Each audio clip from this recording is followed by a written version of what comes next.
10 मार्च 2025 और आज हमने एस्ट्रोनॉमी का इस टॉपिक को इंशाल्लाह ख़त्म कर लेंगे और इस टॉपिक को ख़त्म करने के बाद फिर ईयरली पेपर की तरफ चले जाएंगे।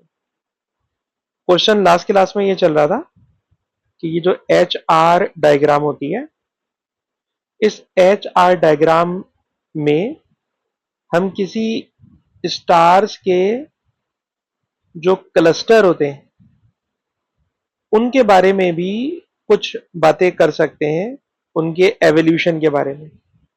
क्या मतलब?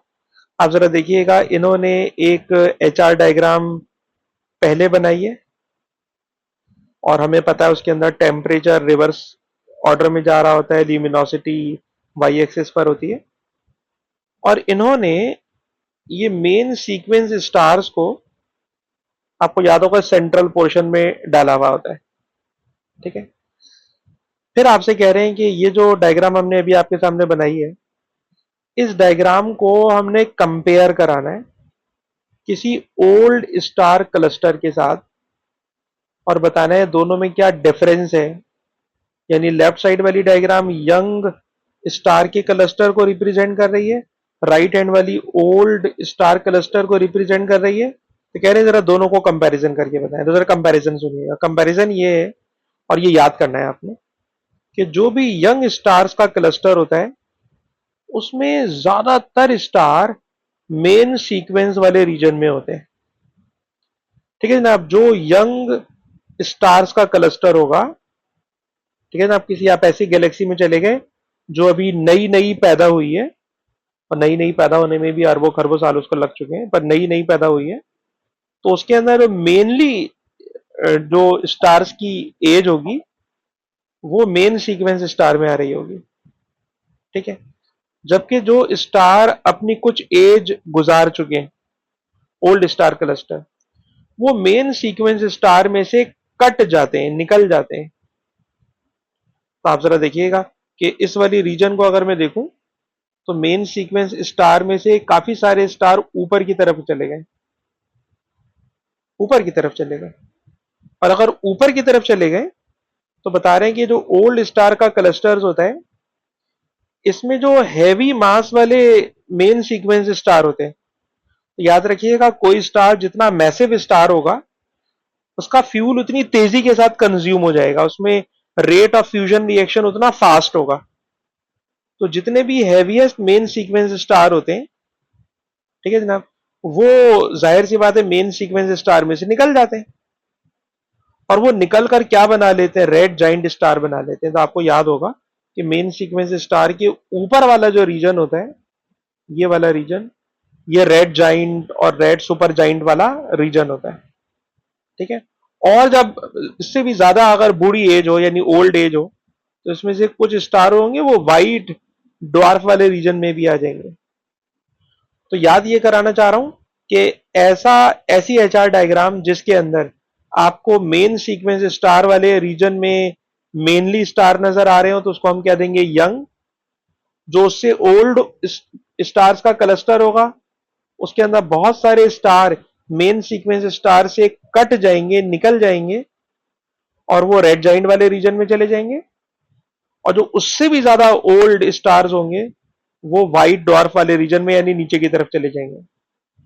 और याद रखिएगा जितने भी मैसिव मेन सीक्वेंस स्टार होते हैं, ठीक है जनाब, तो उनमें हाइड्रोजन का फ्यूल जल्दी खत्म हो जाता है, उनके कोर में हाइड्रोजन का फ्यूल जल्दी खत्म हो जाता है, और वो जल्दी शिफ्ट हो जाते हैं रेड जाइंट स्टार के अंदर।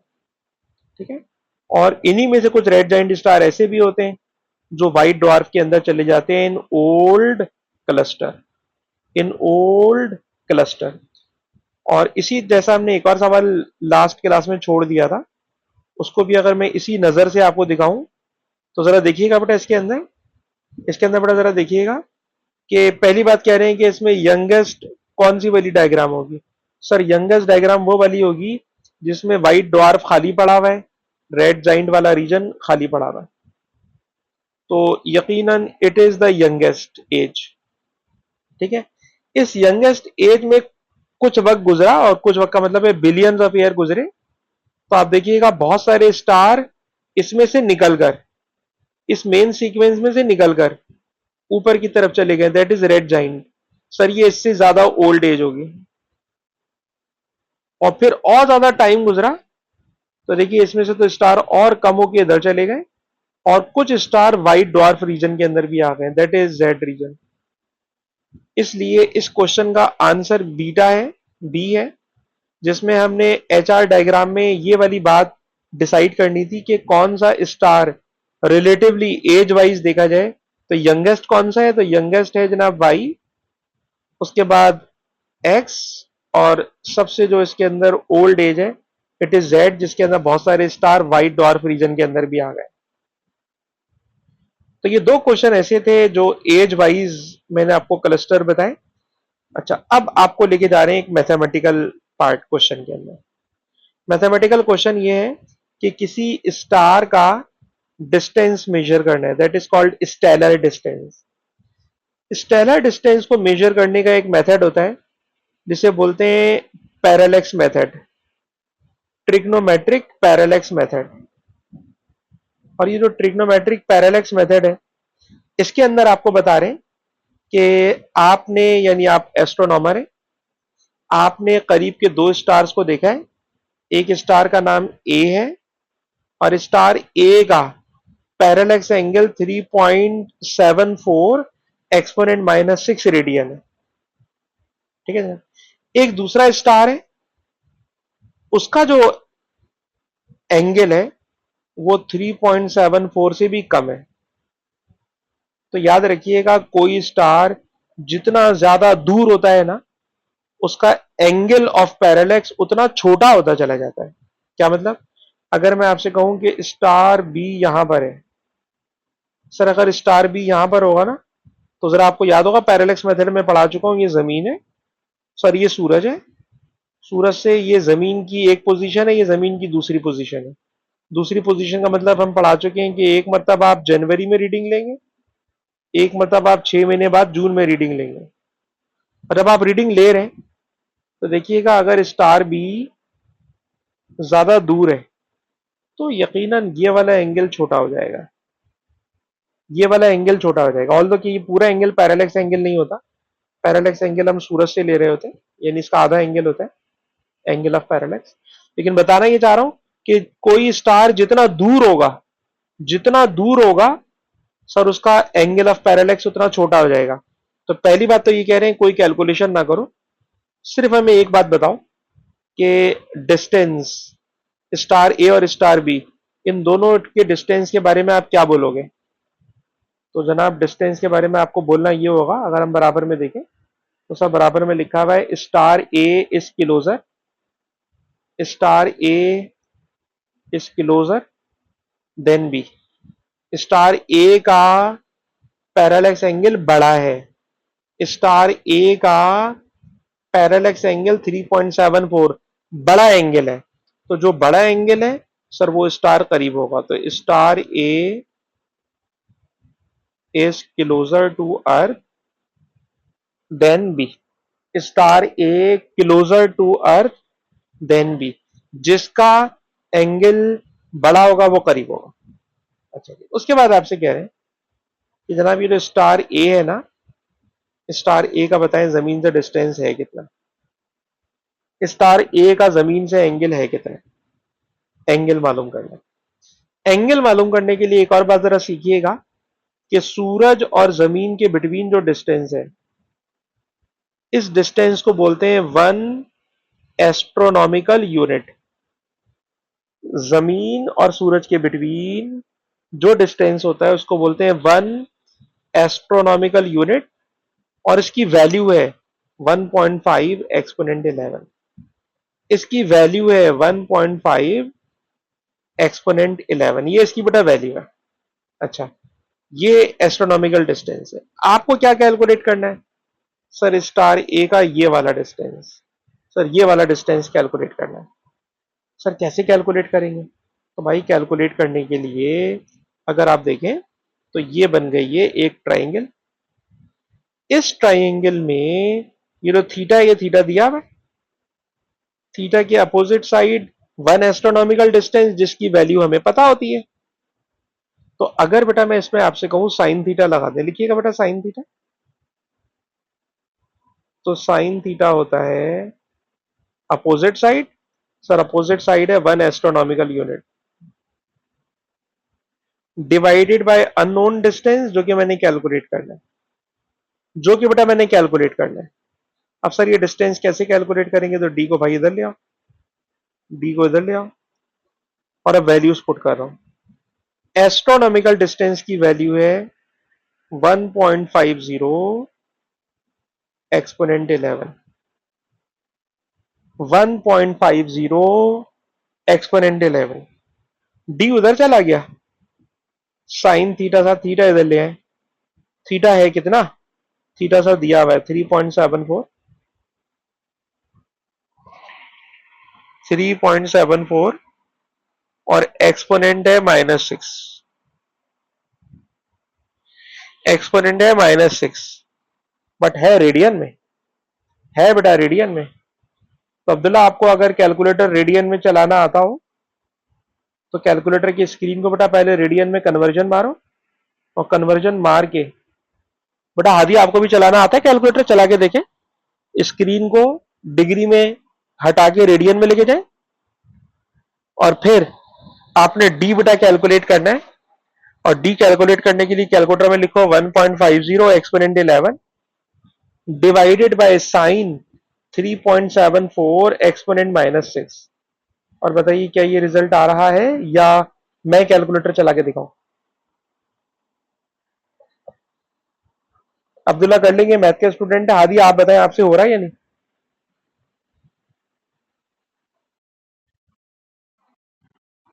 ठीक है, हादिया बेटा आपसे हो रहा है,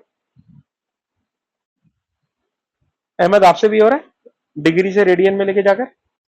चलो ठीक है, तीनों को आता है तो अच्छी बात है। अच्छा जी, एक तो ये काम हो गया। उसके बाद का जो सवाल है सर, ये सवाल तो हम कई दफा कर चुके हैं, कि वो कह रहे हैं जनाब उस स्टार का हमें टेम्परेचर मालूम करना है। टेम्परेचर मालूम करने के लिए हमारे पास होता है वीन्स लॉ, और वीन्स लॉ में भी आपको याद होगा कि हम लोग सर्च करते हैं कि पीक वेवलेंथ कितनी है, ठीक है ना। हम लोग देखते हैं पीक वेवलेंथ कितनी है। जो पीक वेवलेंथ है सर वो है 1, और ये वेवलेंथ है एक्सपोनेंट -6 में, lambda temperature is equal to constant, it is called Wien's law, ठीक है ना। एक्सपोनेंट -3 होता है जी, -3, और इसमें वेवलेंथ आप ये वाली लिखोगे 1 एक्सपोनेंट -6। टेम्परेचर बेटा कैलकुलेट करना है, और टेम्परेचर आप आराम से निकालोगे 2900, 2900, ठीक है जी। बराबर में आपको फॉर्मूला भी नजर आ रहा है, इसमें कोई मुश्किल बात नहीं है, इसलिए हम इसके ऊपर टाइम पास नहीं करेंगे। जी बेटा नोट कर लिया आपने। अच्छा जी, उसके बाद एक और क्वेश्चन है सर, ये भी एचआर डायग्राम का है, और इसके अंदर भी आपको याद करने वाला काम रखना है भैया, याद करने वाला। क्या याद करने वाला काम है।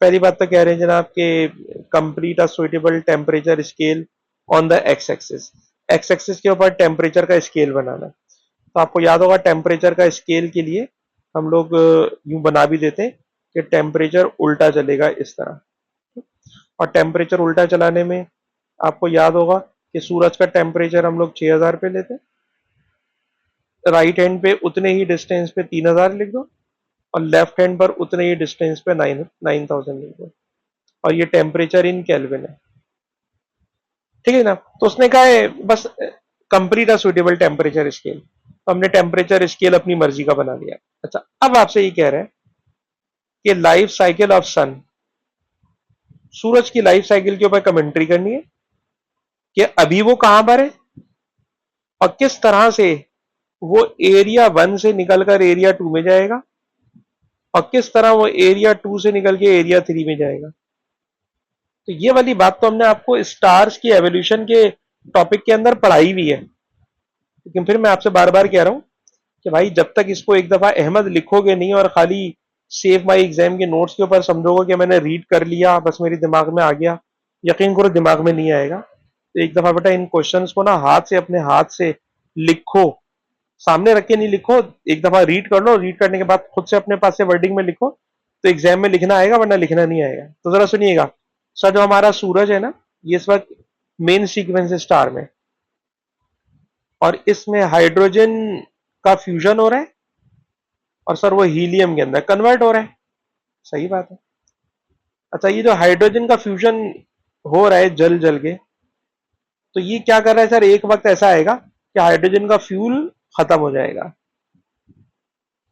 अच्छा, जब हाइड्रोजन का फ्यूल खत्म हो जाएगा, तो जो रेडिएशन का प्रेशर बाहर की तरफ बना हुआ है सर, वो प्रेशर खत्म हो जाएगा। ठीक है जनाब, रेडिएशन का प्रेशर बाहर की तरफ बना हुआ है सर, वो ड्रॉप होगा और फिर खत्म हो जाएगा। ठीक है जनाब, जब फ्यूजन खत्म हो जाएगा तो आउटवर्ड प्रेशर खत्म हो जाएगा, और अगर आउटवर्ड प्रेशर खत्म हो गया तो आपको पता है अंदर की तरफ ग्रेविटेशनल पुल लगेगा, और वो इतना जबरदस्त ग्रेविटेशनल पुल होगा कि सूरज को कॉन्ट्रैक्ट करा के छोटा करा देगा, और सूरज हमारा अपने प्रेजेंट वॉल्यूम के 1% वॉल्यूम पर आ जाएगा। या आसान अल्फाज में कहूं तो जितनी बड़ी हमारी जमीन है, इसके इस साइज के बराबर सूरज हो जाएगा। तो जब तक ये एरिया 1 के अंदर है, फिर आपको याद है कि जब सूरज छोटा होगा ना, तो फिर इसका टेम्परेचर बढ़ जाएगा, और जब टेम्परेचर बढ़ेगा तो अब हीलियम का फ्यूजन स्टार्ट हो जाएगा। ये एरिया नंबर 2 में लेके जा रहा हूं उसको, रेड जाइंट वाले रीजन के अंदर सर हीलियम का फ्यूजन स्टार्ट हो जाएगा, और ये रेड जाइंट बन जाएगा। ठीक है ना, और रेड जाइंट बहुत बड़ा सूरज होगा, जितना बड़ा इस वक्त सोलर सिस्टम है ना, इस वक्त जितना बड़ा सोलर सिस्टम है सर, सोलर सिस्टम के बराबर, सोलर सिस्टम के बराबर सर हमारे सूरज का साइज हो जाएगा। कितना बड़ा सूरज हो जाएगा, that is called red giant. ठीक है, और रेड जाइंट भी अरबों खरबों साल तक चलने के बाद सर उसका हीलियम भी रन आउट हो जाएगा, और सर अब उसका सूरज का हीलियम खत्म हो गया तो अगेन उसका कोर कोलैप्स कर जाएगा, और कोलैप्स करने पर अब ये अपने थर्ड रीजन में जा रहा है, तीसरे एरिया में जा रहा है, जिसके अंदर इसकी outer layer eject into the space, outer layer इसकी उड़ जाएगी। ठीक है, आउटर लेयर इसकी उड़ जाएगी, अलबत्ता temperature does not rise, temperature और नहीं बढ़ रहा for further fusion to begin, इसमें अब फर्दर फ्यूजन नहीं हो रहा, और अब जो सूरज है सर ये काफी डिम हो जाएगा, और अब सूरज डिम हो जाएगा, काफी धीमा हो जाएगा, इसकी लाइट की ब्राइटनेस कम हो जाएगी, तो अब ये बन जाएगा व्हाइट ड्वार्फ। तो इसमें एक लफ्ज भी मैंने नया नहीं पढ़ाया है, लेकिन आपको ये तीनों स्टेज याद करना चाहिए कि रीजन 1 में मेन सीक्वेंस स्टार, रीजन 2 में रेड जाइंट, रीजन 3 में व्हाइट ड्वार्फ। और फिर बोल रहा हूं बेटा, एक दफा लिखोगे तो दिमाग में बैठेगा कि इसमें किस तरह से क्या आपने लिखना है, ताकि पेज भरा जा सके। पेज भरने के लिए लिखना होगा।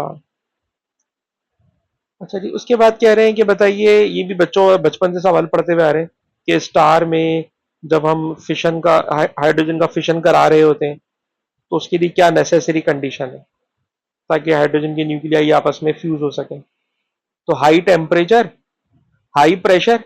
अब आपको लंबी करनी आना चाहिए कि सर हाइड्रोजन के जो न्यूक्लियाई हैं दे आर पॉजिटिवली चार्ज, जब वो पॉजिटिवली चार्ज हैं, जब वो पॉजिटिवली चार्ज हैं तो जाहिर सी बात है कि उनमें रिपल्जन है। उस रिपल्जन को ओवरकम करने के लिए क्या चाहिए, हाई टेम्परेचर और हाई प्रेशर चाहिए। हाई टेम्परेचर हाई प्रेशर चाहिए। तो बेटा ये वाली बात लिखने के लिए एक दफा लिखें जरूर कि रिपल्सिव फोर्स को ओवरकम करने के लिए जो प्रोटॉन की न्यूक्लियाई के दरमियान होगी, आपको क्या चाहिए, हाई डेंसिटी, हाई टेम्परेचर, ताकि सफिशिएंट कोलिजन रेट हो सके और इस तरह वो आपस में एक दूसरे के साथ कंबाइन हो सके। ठीक है जी। अच्छा, क्वेश्चन का जो लास्ट पार्ट है, तो जिन बच्चों ने न्यूक्लियर फिजिक्स पढ़ी हुई है, आप दोनों को मैंने पढ़ाई हुई है, हादिया को भी और अब्दुल्ला को भी, कि किस तरह न्यूक्लियाई आपस में कंबाइन होते हैं, रिएक्टेंट का मास ज्यादा होता है, प्रोडक्ट का मास कम हो जाता है, और इन सब के मास दिए हुए, इन सब के मास दिए हुए, इन सब के मासेस को पहले हम माइनस करवाएंगे, प्रोडक्ट का मास माइनस रिएक्टेंट का मास, ये आपको दे देगा मास डेफिसिट। सर ये हमें मास डिफेक्ट दे देगा। ठीक है जनाब, मास डिफेक्ट भी कहते हैं, मास डेफिसिट भी कहते हैं। तो जरा देखिएगा कैलकुलेशन में, ये उन्होंने प्रोडक्ट का मास लिखा है और ये उन्होंने रिएक्टेंट का मास लिखा है, दोनों के मास का difference it is called mass deficit.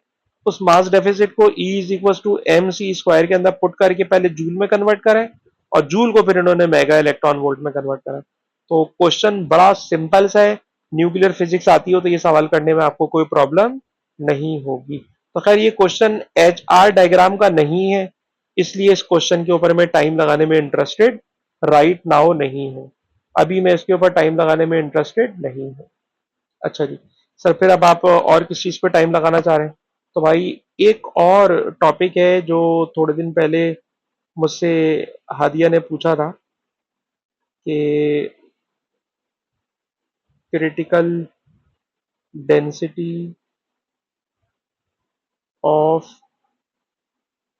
Universe. Sir ये क्या चीज है critical density of universe? Sir ये चीज क्या है? ठीक है, तो जरा गौर से सुनिएगा यार। ये बताइए अब्दुल्ला कि जिस तरह हमारे सोलर सिस्टम में ये सूरज है और सूरज के अराउंड फॉर एग्जांपल ये हमारी जमीन घूम रही है, ठीक है। यार अब्दुल्ला बताना, जमीन के अंदर कौन कौन सी एनर्जीज हैं जिनके साथ जमीन सूरज के अराउंड घूम रही है? सूरज में कौन कौन सी एनर्जीज है? सही बात है सर, इसके अंदर है ग्रेविटेशनल पोटेंशियल एनर्जी, ठीक है। और जमीन स्टैटिक नहीं है, रुकी भी नहीं है सर, जमीन मूव कर रही है। और सर जब जमीन मूव कर रही है तो सर जमीन के अंदर है काइनेटिक एनर्जी, काइनेटिक एनर्जी है, ठीक है।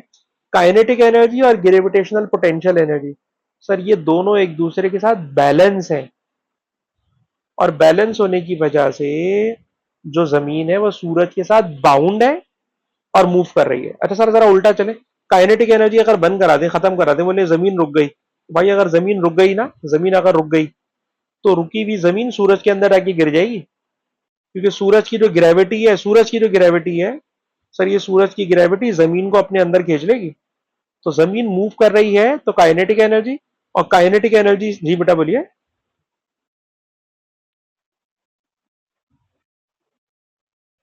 जी जी बेटा, बिल्कुल कर लीजिए, बिल्कुल बिल्कुल। ओके बेटा, आप रिकॉर्डिंग देख लीजिएगा मेरी, ठीक है। ओके बेटा।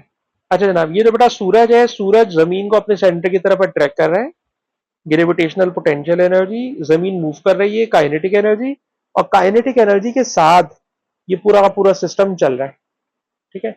बिल्कुल इसी तरह साइंसदानों का ख्याल है, साइंसदानों का ख्याल है कि जिस जगह से बिग बैंग हुआ उस जगह को कहते हैं सिंगुलैरिटी। उस सिंगुलैरिटी के अराउंड फॉर एग्जाम्पल ये हमारी गैलेक्सी है, ये जो मैंने सर्कल बनाया है ये गैलेक्सी है, ठीक है ना, ये गैलेक्सी है। और आपको पता है ये एक गैलेक्सी के अलावा भी बेनता गैलेक्सीज है। ये गैलेक्सीज, अभी हमने हवेल्स लॉ पढ़ा हुआ है, ये गैलेक्सीज सर बिग बैंग जहां हुआ उस पॉइंट को बोलते हैं सिंगुलैरिटी। सर सिंगुलैरिटी पॉइंट से ये गैलेक्सीज दूर भाग रही हैं, ठीक है ना, अब दूर भाग रही हैं। जब दूर भाग रही हैं तो बेटा इसके अंदर क्या है? काइनेटिक एनर्जी, ठीक है। और जो इस सिंगुलैरिटी पॉइंट के अराउंड और भी बहुत सारी गैलेक्सीज हैं, जो मैं डॉट्स बना रहा हूं ये गैलेक्सीज हैं। इन गैलेक्सीज का भी कोई ना कोई मास होगा, ठीक है सर। तो उस मासेस के साथ सर हमारी इस गैलेक्सी को सिंगुलैरिटी पॉइंट अपनी तरफ खींचने की कोशिश कर रहा है, that is called gravitational potential energy. अब साइंसदानों ने उस ग्रेविटेशनल पोटेंशियल एनर्जी और काइनेटिक एनर्जी जिससे गैलेक्सीज दूर भाग रही हैं, उन दोनों को इक्वेट कराया, और इक्वेट कराकर एक डेंसिटी कैलकुलेट की जिसे कहते हैं यूनिवर्स की क्रिटिकल डेंसिटी। इस क्रिटिकल डेंसिटी की डेफिनेशन भैया ना एग्जाम में वो पूछता है, ना आपको डेफिनेशन आना चाहिए। क्रिटिकल डेंसिटी का एक फॉर्मूला है, ठीक है ना, क्रिटिकल डेंसिटी का एक फॉर्मूला है, उस फॉर्मूले को बस देख लें भाई कि ये फॉर्मूला है, और उस फॉर्मूले को सामने रखकर, उस फॉर्मूले को सामने रखकर उन्होंने, यार वो पता नहीं मैंने कहाँ रखी है, क्रिटिकल डेंसिटी का फॉर्मूला, क्रिटिकल डेंसिटी का ये रहा जी, यूनिवर्स एवोल्यूशन। चलो 2 मिनट रुकिएगा। कह रहे जनाब इन्होंने, जो बातें मैं बोल रहा हूं ये समझ में आना कोई जरूरी नहीं है, जितनी बातें मैं कर रहा हूं बेटा अब्दुल्ला ये समझ में आना कोई जरूरी नहीं है, मैं फजूलियात बोल रहा हूं, ठीक है। सिर्फ इतनी सी बात को समझिएगा कि इन्होंने, ये बिग बैंग साइट है जहां पे बिग बैंग हुआ, ये हमारी हाँ ये हमारी वाली गैलेक्सी है जो कि इस बिग बैंग पॉइंट से दूर भाग रही है। इन्होंने पोटेंशियल एनर्जी को काइनेटिक एनर्जी से इक्वेट कराया, और इक्वेट कराकर यूनिवर्स की क्रिटिकल डेंसिटी का एक फार्मूला बना लिया। ठीक है ना, अब यूनिवर्स की क्रिटिकल डेंसिटी का एक फार्मूला बना लिया। इस फार्मूले में जो चीजें हैं जरा उसको देख लो। सर 3 को हम लोग जानते हैं, 8 पाई को भी हम लोग जानते हैं, एच नॉट हबल्स कांस्टेंट है और जी ग्रेविटेशनल कांस्टेंट है। इन कांस्टेंट के साथ उन्होंने क्रिटिकल डेंसिटी की वैल्यू कैलकुलेट कर ली। अब उस वैल्यू को कैलकुलेट करने के बाद जरा काम की बात सुनिएगा अब्दुल्ला, अब जो मैं बोलने जा रहा हूं सिर्फ ये काम की बात है, वरना इतनी देर से मैं उल्टी सीधी बातें कर रहा हूं, ठीक है। काम की बात क्या कहते हैं सर, अगर आप डेंसिटी ऑफ यूनिवर्स कैलकुलेट करें, डेंसिटी ऑफ यूनिवर्स कैलकुलेट करें, ठीक है ना, एवरेज डेंसिटी ऑफ यूनिवर्स, और अगर वो average density of universe critical density से कम है, तो हमारा ख्याल है कि ये जो यूनिवर्स है ना, ये यूनिवर्स ओपन यूनिवर्स है, और ये ओपन यूनिवर्स जो है ना, ये कीप ऑन एक्सपेंडिंग, एक्सपेंड होती रहेगी होती रहेगी होती रहेगी होती रहेगी। ये कंडीशन नंबर 1 है कि हमारी यूनिवर्स की डेंसिटी अगर क्रिटिकल डेंसिटी से ज्यादा है, ठीक है ना, अगर ज्यादा है तो ये यूनिवर्स एक्सपेंड होती रहेगी होती रहेगी होती रहेगी, जैसे कि हो रही है। लेकिन अगर यूनिवर्स की डेंसिटी क्रिटिकल डेंसिटी से इक्वल हो गई, तो कहते हैं यूनिवर्स की जो एक्सपेंशन है ना, ये स्टॉप हो जाएगी, और कहेंगे कि जो हमारी यूनिवर्स है ना, ये यूनिवर्स फ्लैट है, एक जगह पे जाके रुक गई है, फ्लैट है।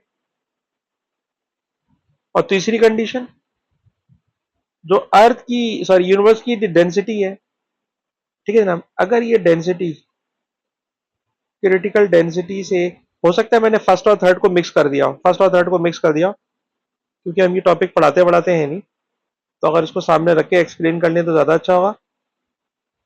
जरा देखिएगा, यहां से बेटा देख लें, कह रहे हैं अगर, अगर यहां से बेटा देखिएगा, अगर यूनिवर्स की डेंसिटी क्रिटिकल डेंसिटी से ज्यादा हो गई, ठीक है ना, अगर ज्यादा हो गई, ठीक है ठीक है, जो मैं पढ़ा रहा था सही पढ़ा रहा था, अगर ज्यादा हो गई, it is the last one, सही था ना। तो पता क्या होगा, जब ज्यादा हो जाएगी हमारी यूनिवर्स की डेंसिटी क्रिटिकल डेंसिटी से ज्यादा हो जाएगी, तो गैलेक्सीज का, यूनिवर्स का एक्सपेंड होना स्लो होगा, रुक जाएगा, और फिर यूनिवर्स सुकड़ना शुरू हो जाएगी, छोटी होना शुरू हो जाएगी, ठीक है ना, छोटी होना शुरू हो जाएगी। और छोटी होते होते होते होते होते एक वक्त ऐसा आएगा कि जहां से ये सब कुछ पैदा हुआ है सर, वहीं पे जाके सब कुछ दोबारा खत्म हो जाएगा। और बिग बैंग का उल्टा इन्होंने लफ्ज इस्तेमाल किया है, बिग क्रंच होगा और सब कुछ खत्म हो जाएगा।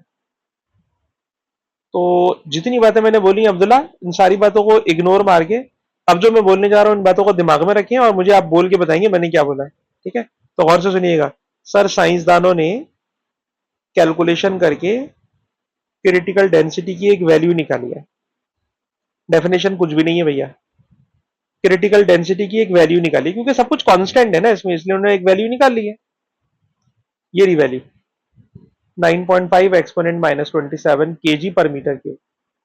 ये यूनिवर्स की उन्होंने क्रिटिकल डेंसिटी निकाली है। कह रहे हैं अगर हमारी यूनिवर्स की डेंसिटी सर क्रिटिकल डेंसिटी से ज्यादा हो गई, अगर ज्यादा हो गई तो हमारी यूनिवर्स एक्सपेंड होना स्लो होगी, रुकेगी, फिर उल्टा चलना शुरू हो जाएगी, और जहां बिग बैंग से सब कुछ पैदा हुआ था उसी जगह पे जाके सब कुछ खत्म हो जाएगा। ठीक है जी। सिर्फ अब्दुल्ला इतनी सी बात बोल के बताएं, तीनों बच्चों से कुछ ना कुछ कहलवाऊंगा। जी अब्दुल्ला इतनी बात बोल के बताएं, क्रिटिकल डेंसिटी क्लोज यूनिवर्स क्या बोलते हो अब्दुल्ला?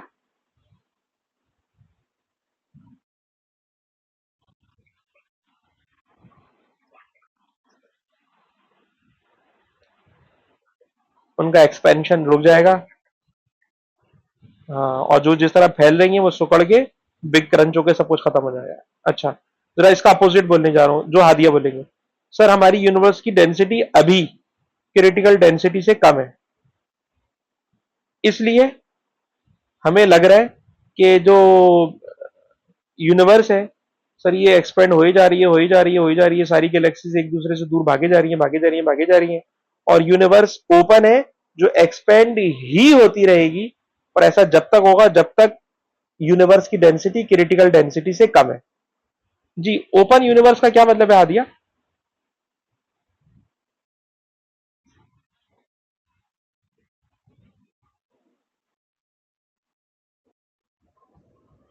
होती रहेगी, बस सही है।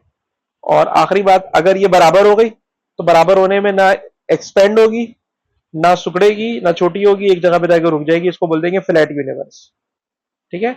और हमारी यूनिवर्स की डेंसिटी हम इंसानों के लिए कैलकुलेट करना इसलिए पॉसिबल नहीं है कि लास्ट टाइम मैंने एक और बात आपको बोली थी उस दिन कि यूनिवर्स में जितना मैटर नजर आ रहा है उससे कहीं ज्यादा ब्लैक मैटर है, डार्क मैटर है, और डार्क मैटर हमें नजर भी नहीं आता, डार्क मैटर हमें नजर भी नहीं आता, इसलिए डेंसिटी कैलकुलेट करना इतने आसान काम भी नहीं है। ये उन्होंने एक ऐसी डायग्राम बनाई हुई है जिसमें बिग बैंग से एक्सपेंशन हो रहा है और फिर दोबारा कंट्रैक्शन होगा और बिग करंच होके सब कुछ खत्म हो जाएगा। ठीक है। अब मुझे ये भी नहीं पता कि जो मैंने ये टॉपिक पढ़ाया है। हाँ बेटा बोले।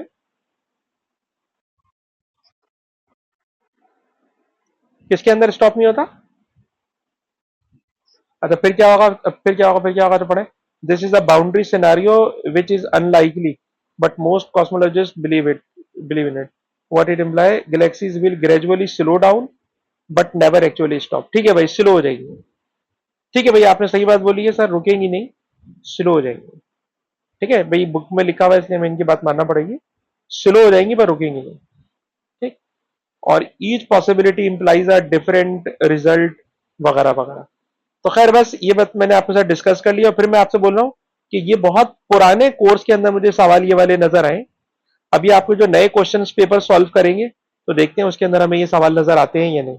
हमें नहीं पता ये सवाल हमें नजर आते हैं या नहीं। ठीक है जनाब, तो इसको हम देखेंगे। तो हादिया भाई, कोर्स हो गया खत्म, टॉपिक कोई सा नहीं बाकी बचा, आपने कॉलेज में भी खत्म किया हुआ, हमारे साथ भी खत्म हो गया है। अब हमने फोकस करना है ईयरली पास पेपर, यूनिट 15 भी और यूनिट 16 भी, यूनिट 5 भी और यूनिट 6 भी। तो यहां से मैं स्टार्ट करने जा रहा हूं, और जो सबसे पहला पेपर मैंने उठाया है ये है जनवरी 2022। इट इज जनवरी 2022। तो अब्दुल्ला भाई क्या कहते हैं, ईयरली पेपर पे चले जाना चाहिए? तब जाहिर सी बात है कोर्स में इसको टॉपिक बचा ही नहीं है, तो ऑब्वियसली अब हमें ईयरली पेपर में चले जाना चाहिए। तो चलिए जनाब स्टार्ट करते हैं ईयरली पेपर। और ईयरली पेपर में सबसे पहले जनवरी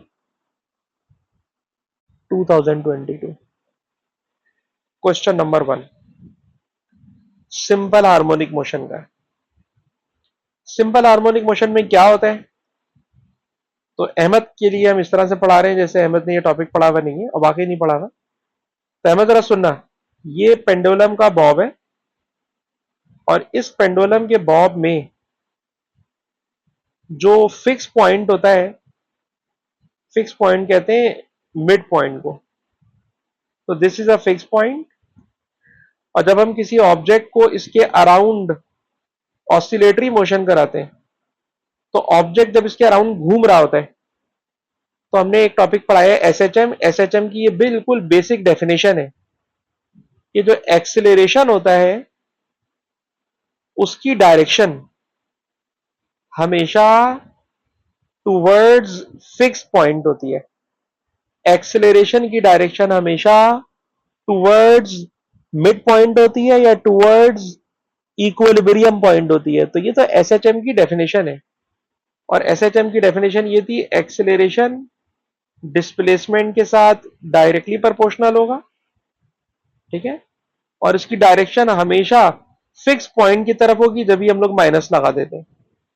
तो इस सवाल में ईमानदारी की बात है सर, समझाने वाला कोई काम है ही नहीं, बिल्कुल सीधी सीधी सी बात है कि acceleration towards the mean position होता है। इससे ज्यादा पढ़ाऊंगा तो हादी और अब्दुल्ला बोलोगे बोर होंगे, वरना बाकी इसमें कोई खास बात समझाने वाली नहीं। अलबत्ता इस क्वेश्चन में मेरे ख्याल में समझाने का मार्जिन बहुत ज्यादा है। टॉपिक क्या है तो जरा सुने। टॉपिक जनाब ये है कि जब आप पानी को बॉईल करते हो तो पानी को बॉईल करने के लिए हीट देते हैं। सर उस हीट का फॉर्मूला होता है Q इक्वल टू ml, ठीक है जनाब। ये जो Q है sir, Q thermal energy sir electrical heater से देते हैं, और अब इलेक्ट्रिकल हीटर से देते हैं तो मैं Q को रिप्लेस करा दूंगा पावर इनटू टाइम से। Q को रिप्लेस करा दूंगा हीटर की पावर इनटू टाइम से। लिखा हुआ है जनाब कि इलेक्ट्रिकल हीटर मैं यूज कर रहा हूं पानी को बॉईल करने के लिए, और एल भी जो है पानी की लेटेंट हीट ऑफ वेपोराइजेशन है, सही है। अब इन्होंने latent heat of vaporisation experiment करके कैलकुलेट कर ली, सही है ना। लेकिन टेक्स्ट बुक में देखा तो रिजल्ट आ रहा है 2.26, आपने जो लैब में निकाला रिजल्ट आ रहा है 2.20।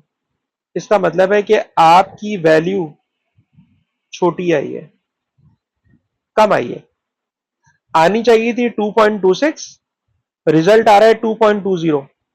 आपने जो latent heat of vaporisation lab में एक्सपेरिमेंट करके कैलकुलेट की है उसका रिजल्ट छोटा रिजल्ट आ रहा है, 2.20 छोटा नंबर आ रहा है।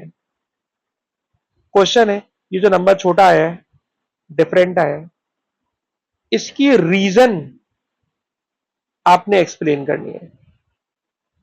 तो रीजन क्या क्या हो सकती है। Reason number 1 sir, some energy transfer to the surrounding. हो सकता है कि कुछ एनर्जी सराउंडिंग में जाया हो रही हो, और ऐसा होता है जब हम पानी को गर्म कर रहे होते हैं तो हमें लगता है कि हमने पानी के अंदर जो हीटर लगाया हुआ है उस हीटर की सारी एनर्जी सिर्फ और सिर्फ पानी में जा रही है। लेकिन भाई जब पानी गर्म हो जाएगा तो सराउंडिंग में भी तो हीट लॉस करेगा, और उस सराउंडिंग में हीट लॉस करेगा तो जब कभी हीट लॉस हो रही होती है ना, हीट लॉस हो रही होती है, तो हीट लॉस होने में आपको पता है सर टाइम ज्यादा लगने लगता है। अगर कोई चीज ज्यादा अगर कोई चीज जाया हो रही होगी तो जो आप एक्सपेरिमेंट कर रहे हो उस एक्सपेरिमेंट को परफॉर्म करने में टाइम ज्यादा लगेगा, और सर अगर टाइम ज्यादा लगेगा ना तो लेटेंट हीट की वैल्यू बढ़ी आएगी, क्योंकि दोनों एक दूसरे के साथ डायरेक्टली प्रोपोर्शनल है। तो अगर लेटेंट हीट की वैल्यू आपकी कम आई है तो इसकी रीजन ये वाली नहीं हो सकती कि सराउंडिंग में हीट जाया हो रही है। सर अगर सराउंडिंग में हीट जाया हो रही होगी तो जो हम एक्सपेरिमेंट परफॉर्म कर रहे हैं, जो भी हमने उसके अंदर अपना गोल सेट किया है, सर उसमें टाइम ज्यादा लग जाएगा। टाइम ज्यादा लगेगा, मैं टाइम की बड़ी वैल्यू फॉर्मूले में पुट करूंगा तो एलवी का रिजल्ट बड़ा आएगा। तो अगर रिजल्ट ग्रेटर आ रहा होता तो ऑप्शन ए इसका आंसर हो जाता, लेकिन अभी इसका आंसर नहीं है। अच्छा, सेकंड ऑप्शन पे आ जाते हैं। सर सेकंड ऑप्शन ये दिया हुआ है कि आपने हीटर की पावर कम लिखी हुई है, आपने हीटर की पावर अंडर एस्टिमेट कम यूज कर रहे हैं, कम लिख, यानी कि फॉर एग्जांपल जो हीटर है ना वो असल में 1000 वॉट का है, असल में 1000 वॉट का है, लेकिन कंपनी ने लिख के दिया हुआ है कि ये जनाब 900 वॉट का है। तो आप 900 वॉट यूज कर रहे हो। जब आप अंडर एस्टिमेट ना, आप कम वैल्यू ले रहे हो हीटर की, हीटर पावर को कम नंबर पे ले रहे हो, असल में ज्यादा है, आप कम वैल्यू ले रहे हो। अगर पावर की आप वैल्यू कम ले रहे हो तो लेटेंट हीट ऑफ वेपोराइजेशन की वैल्यू कम आ रही है। यस, यही इसका आंसर है, यही इसका आंसर है। आप जो पावर ऑफ हीटर यूज कर रहे हो वो कम यूज कर रहे हो, लिख कम रहे हो, कैलकुलेशन में कम लिख रहे हो, इसलिए आपका रिजल्ट कम आ रहा है। असल में वो पावर ज्यादा दे रहा है, और सर वो असल में पावर ज्यादा दे रहा है तो आप तो यूज कम कर रहे हो, लिख कम रहे हो। जब आप कम लिखोगे तो जाहिर सी बात है लेटर नीड ऑफ वेपोराइजेशन का जो टाइम की जो वैल्यू आएगी वो कम आएगी। सर वो वैल्यू कम आएगी, इसलिए इसका आंसर बीटा है। इसलिए इसका आंसर बीटा है। अब्दुल्ला समझ में आई रीजन? ठीक है जी। उसके बाद आ रही है question number 3। Sir question number 3 में कह रहे हैं पेंडुलम। तो आपको याद होगा ऑसिलेशन के चैप्टर में हमने पढ़ाया था कि पेंडुलम का फॉर्मूला याद करना है 2 pi under root L upon g. ये फॉर्मूला याद करना है।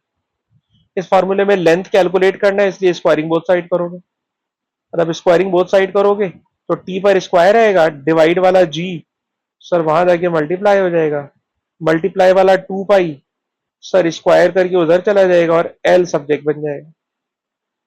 अब अगर हम ये सारी बातें देखें, टाइम की जगह 8.25 पुट कर दें तो सवाल सर बड़े ही मजे से सी पर फिट हो रहा है। सी पर फिट हो रहा है, किसी और पे हो रहा है? सर सी पे फिट हो रहा है। इसमें टाइम है 8.25, 9.81 divided by 4 pi square, length of pendulum आ गए। तो बेटा अहमद, अगर आपको पेंडुलम का ये, जी बेटा बोलिए। अच्छा एक मिनट रुक जाए, आपकी वाली बात पे भी मुझे सोचना पड़ेगा क्योंकि मैंने सेंटेंस पूरा पढ़ा नहीं और खाली टाइम का नंबर देख के मैंने कह दिया। सही बोल रहे हैं, ये कह रहे हैं जनाब कि 8.25 का टाइम उसको लग रहा है from one extreme to the other. Allah, Abdullah भाई आपने सही बात पकड़ी है कि एक एक्सट्रीम से सर दूसरी एक्सट्रीम तक जाने का टाइम है ये, and it is half time. जाना हाफ टाइम है। सर अब ये वापस आएगा तो it will be full time, and full time will be twice of 8.25, और 8.25 का ट्वाइस करोगे तो आंसर बन जाएगा डी। 8.25 का ट्वाइस करोगे तो बेटा ये बन जाएगा 16.5। बिल्कुल सही। सही बेटा। अहमद तुम्हें इस बात समझ में आई? ये फॉर्मूला कॉपी कर लो। पेंडुलम, पेंडुलम जब ऑसिलेशन कर रहा होता है तो उसका टाइम का ये फॉर्मूला होता है। अगर आपको ये फॉर्मूला याद हो तो हम फॉर्मूले से ये क्वेश्चन बड़े आराम से कर सकते हैं। फॉर्मूला याद होना जरूरी है। अच्छा जी, और आगे चले तो सर ये टॉपिक आ रहा है हाफ लाइफ का, और एक्टिविटी दी हुई है। एक्टिविटी दी हुई है, हाफ लाइफ दी हुई है। पूछ कह रहे हैं विच of the following gives the activity of this wine when it was bottled.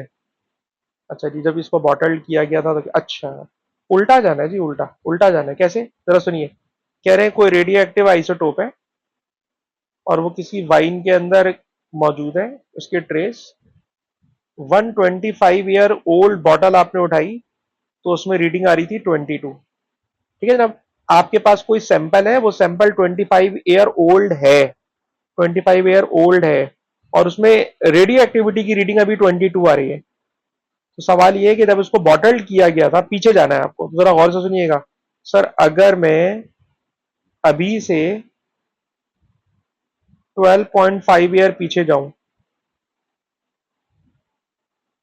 तो ये वाली रीडिंग डबल हो जाएगी। ठीक है ना, पीछे जा रहे हैं, उल्टा जा रहे हैं ना बेटा, पीछे जा रहे हैं उल्टा जा रहे हैं तो रीडिंग डबल हो जाएगी, 22 वाली रीडिंग डबल हो जाएगी। अच्छा, और अगर मैं 25 ईयर पीछे चला जाऊं तो सर रीडिंग फर्दर डबल हो जाएगी। तो 22 44, 44 88, रीडिंग हो जाएगी 88। अहमद बेटा ये सवाल भी अगर देखा जाए तो आईजीसीएसई के स्टैंडर्ड का है कि हमने आपको वहां पढ़ाया होता है हाफ लाइफ, उसमें रीडिंग आधी हो रही होती है। हाफ लाइफ अगर हम फ्यूचर में जा रहे होंगे, अगर हम फ्यूचर में जा रहे होंगे तो रीडिंग आधी करते चले जाएंगे, और अगर हम रीडिंग पास्ट में लेके जा रहे हैं तो पास्ट होने की वजह से सर रीडिंग आप आधी नहीं कर रहे बल्कि आप रीडिंग को क्या करते जा रहे हैं, डबल करते जा रहे हैं। 22 साल पहले रीडिंग डबल थी, उससे 22 साल पहले रीडिंग और डबल थी, तो 25 साल पहले जब उस बॉटल को कंपनी ने पैकिंग किया था तो उस वक्त उसकी रीडिंग होगी 88। Question number 4 done. Now question number 5। Sir question number 5 तो बिल्कुल ही सिंपल सा लग रहा है, एक आइडियल गैस है और इसमें फॉर्मूला लगेगा P1 V1 upon T1, gas laws P2 V2 upon T2। ठीक है, अब जरा सुनिएगा। गैस का प्रेशर P है, वॉल्यूम V है, टेम्परेचर T है, ये इनिशियल है, ये सब कुछ इनिशियल है। इनिशियल में मैंने 1 1 हटा दिया, 1 1 बेटा मैंने हटा दिया। अब आपसे कह रहे हैं मैंने गैस को हीट करा, नया प्रेशर 4P हो गया, नया प्रेशर 4P हो गया। ठीक है ना, अब नया प्रेशर, ये वाला नया प्रेशर 4P हो चुका है, 4P हो चुका है। ठीक है, अब 4P के अंदर खुद बताइए बेटा, P से P कैंसिल हो जाएगा, इसका मसला नहीं। अब आपने क्या करना है, सर वॉल्यूम और टेम्परेचर की जगह ऐसे नंबर पुट करो कि left hand side equal to right hand side के बराबर आ जाए। Left hand side V upon T है, राइट हैंड साइड पे भी V अपॉन टी आ जाए। तो जरा ऑप्शन बेटा बारी बारी पुट करना, ऑप्शन ए पुट कर रहा हूं। सर जब आप ऑप्शन ए पुट करेंगे इस 4 के साथ, इस 4 के साथ, तो वॉल्यूम को लिखा बेटा मैंने V अपॉन 2 और टेम्परेचर को बेटा मैंने लिखा 2T।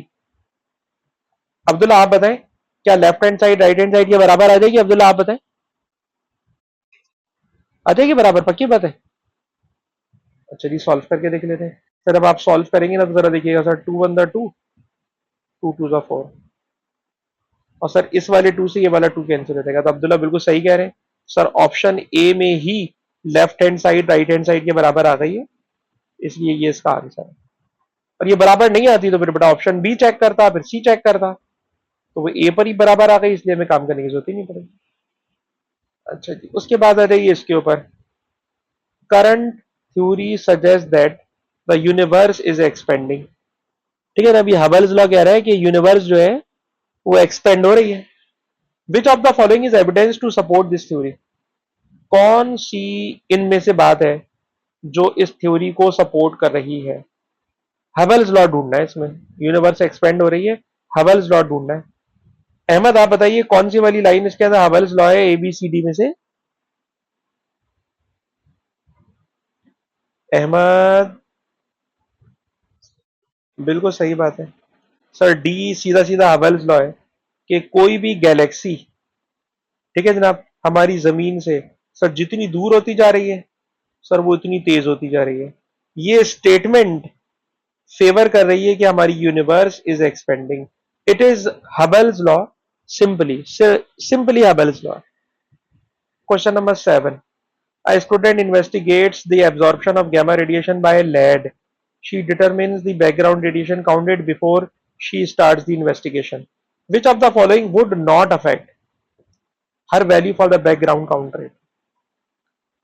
जी अब्दुल्ला आप हमें बताइएगा इसमें क्या आंसर होना चाहिए कि जो रेडियो एक्टिविटी है वो किस फैक्टर के साथ हैज नो अफेक्ट?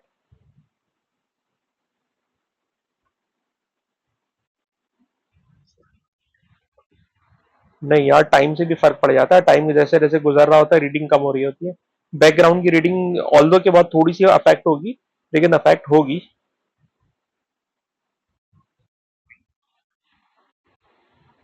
नहीं ना, type of radiation detector she used. यार ये बताओ, जो आपको हम एक टॉपिक पढ़ाते हैं, radio activity is spontaneous and random. ठीक है, वो जो पढ़ाते हैं स्पॉन्टेनियस एंड रैंडम, उसके अंदर अब्दुल्ला बचपन से पढ़ाते हुए आ रहे हैं कि रेडियो एक्टिविटी एक ऐसा फिनोमिनन है जो किसी भी एक्सटर्नल अफेक्ट से, टेम्परेचर से, प्रेशर से, इन्वायरमेंट से, उसके ऊपर कोई फर्क पड़ता नहीं है। टेम्परेचर और प्रेशर से कोई फर्क नहीं पड़ता उसकी रीडिंग के ऊपर। ठीक है, तो खैर इसका आंसर भी बी है। और बताने जा रहे हैं कि टेम्परेचर से सच, दिन के टाइम में कुछ और रीडिंग, धूप में कुछ और रीडिंग, साय में कुछ और, टेम्परेचर से कोई फर्क नहीं पड़ेगा। लेकिन बाकी सारी बातों से मैं अब आपको एक्सप्लेन करना चाहूंगा कि अफेक्ट पड़ेगा। जैसे कि आपने बोला टाइप ऑफ रेडिएशन डिटेक्टर, ठीक है, टाइप ऑफ रेडिएशन डिटेक्टर, कोई मैंने एक ऐसा, भाई काउंट रेट, कोई ऐसा मैंने डिटेक्टर ले लिया जिसकी सेंसिटिविटी कम है, कोई ऐसा डिटेक्टर बेटा मैंने ले लिया जिसकी सेंसिटिविटी ज्यादा है, तो काउंट रेट में डिफरेंस आ जाएगा। ठीक है ना, यानी समझ ले क्वालिटी ऑफ डिटेक्टर बदलने से काउंट रेट में फर्क आ जाता है। टाइम इंटरवल सर, जितना टाइम गुजरेगा, ठीक है ना, आपने अभी एक रीडिंग ली, एक दूसरी रीडिंग आपने 1000 साल के बाद ली, भले भले से बहुत बड़ा टाइम है, लेकिन टाइम बदलने के बाद बैकग्राउंड रीडिंग के अंदर 1000 साल के बाद फर्क आ जाएगा। Place where she made the measurement, sir इसका आंसर बेटा बी है, और मैंने एक्सप्लेन कर दिया है, टेम्परेचर से इसका कोई कनेक्शन नहीं है रेडियो एक्टिविटी में। अरे जनाब, ये सवाल तो अभी अभी हमने 1 2 दिन पहले किया है, लास्ट वीक किया, तो मैं इस सवाल को कराने में इंटरेस्टेड नहीं हूँ। अलबत्ता हादिया सिर्फ फार्मूला बता देंगी ना तो हम क्वेश्चन छोड़ देंगे। इंटेंसिटी का बेटा सिर्फ फार्मूला बता दो। हादिया बेटा सिर्फ इंटेंसिटी का फार्मूला। हादिया इंटेंसिटी का फार्मूला।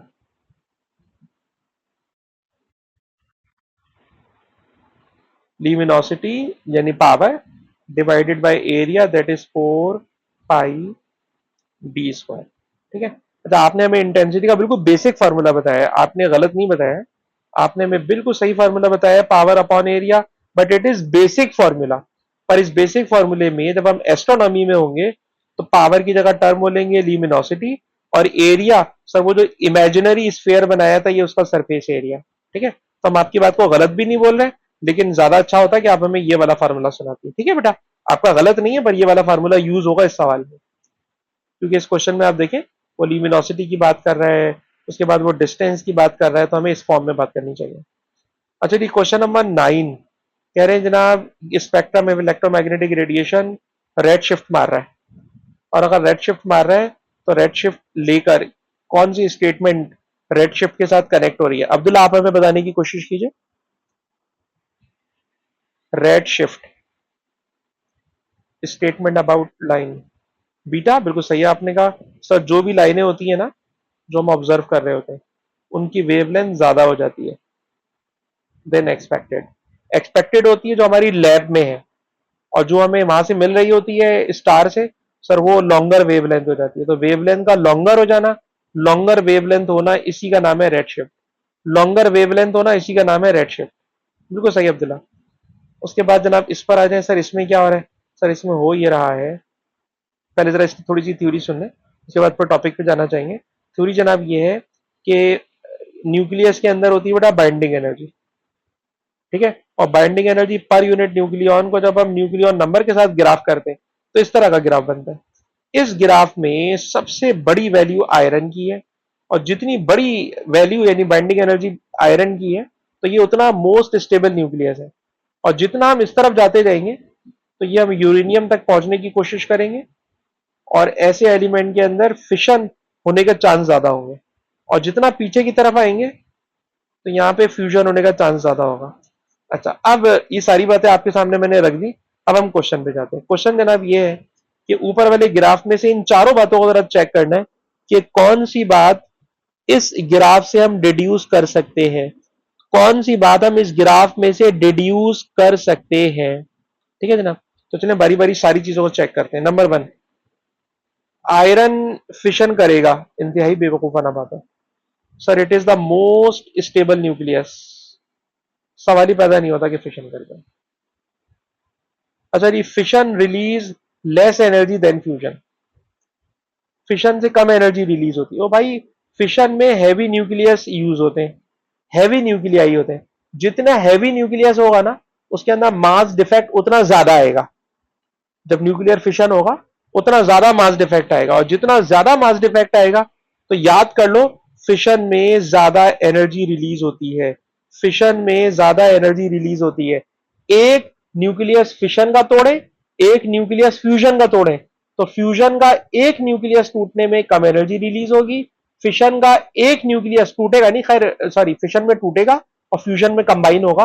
तो एक न्यूक्लियस का कंबाइन होना, ठीक है जनाब, एक एक न्यूक्लियाई का कंबाइन होना फ्यूजन में कम एनर्जी रिलीज करेगा, और फिशन में एक न्यूक्लियस का टूटना ज्यादा एनर्जी रिलीज करेगा। खैर फिशन ज्यादा एनर्जी देता, आसान अल्फाज में। अच्छा जी, high mass nuclei can not undergo fusion. High mass nuclei can not undergo fusion.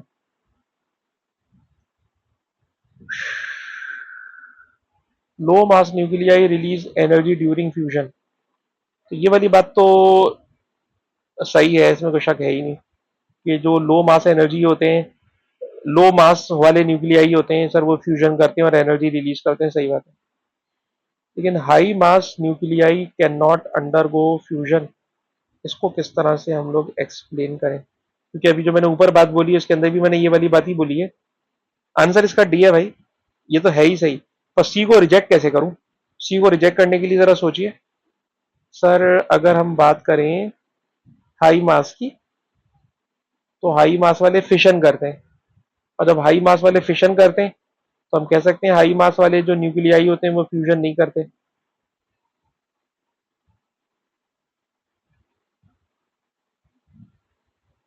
अच्छा। अच्छा, ये बताइए, मैं एक बात ऐसी ही आपसे कहना चाह रहा हूँ कि जब हम स्टार एवोल्यूशन पढ़ाते हैं तो आपको पढ़ाते हैं मेन सीक्वेंस स्टार जिसमें हाइड्रोजन का फ्यूजन हो रहा होता है, ठीक है। और जब रेड जाइंट बन जाता है तो उसमें रेड जाइंट के अंदर हीलियम का फ्यूजन स्टार्ट हो जाता है। अच्छा, हमारा ख्याल है कि हमारी जमीन पे जितने भी एलिमेंट हम लोग देखते हैं, ये सारे के सारे एलिमेंट फ्यूजन से ही डेवलप होकर आए, बने फ्यूजन से ही है। भाई छोटे न्यूक्लियाई आपस में कंबाइन होंगे तो नया न्यूक्लियस बनेगा ना। तो जितने भी हैवी न्यूक्लियस बने, हैवी न्यूक्लियस भी बने फ्यूजन करके ही है, ठीक है। भाई हम जैसे मतलब अगर साइंस को साइड में रख दें और बोले सब कुछ अल्लाह ताला ने बनाया है और अल्लाह ताला ने हैवी न्यूक्लियस बना दिए, लेकिन फिजिक्स वाले तो बोलेंगे ना फिजिक्स में बताएं कि न्यूक्लियाई कैसे बने। तो फिजिक्स कहती है कि जितने भी हैवी न्यूक्लियाई हैं ये सब के सब बने फ्यूजन से ही हैं। और फ्यूजन में किस प्रोसेस से बनते हैं, तो इसका आंसर है कि किसी भी गैलेक्सी में जो सबसे बड़ा धमाका होता है उस सबसे बड़े धमाके का नाम होता है सुपरनोवा। और इस सुपरनोवा में जो इतना हाई टेम्परेचर डेवलप होता है, इतना जबरदस्त धमाका होता है कि हाई मास वाले न्यूक्लियाई भी फ्यूजन कर जाते हैं सुपरनोवा में। तो in general high mass nuclei fission करते हैं, लो मास न्यूक्लियाई फ्यूजन करते हैं, इट इज जनरल। लेकिन इस क्वेश्चन में ये जो हाई मास न्यूक्लियाई हैं ये सारे के सारे भी जो बने हैं ना, ये सब के सब फ्यूजन से बने। और इन सब में जो फ्यूजन हुआ है वो सुपरनोवा के फ्यूजन से हुआ है। सुपरनोवा इतना खतरनाक धमाका है कि उस धमाके में है हाई मास न्यूक्लियाई भी फ्यूजन करके पैदा हो जाते हैं।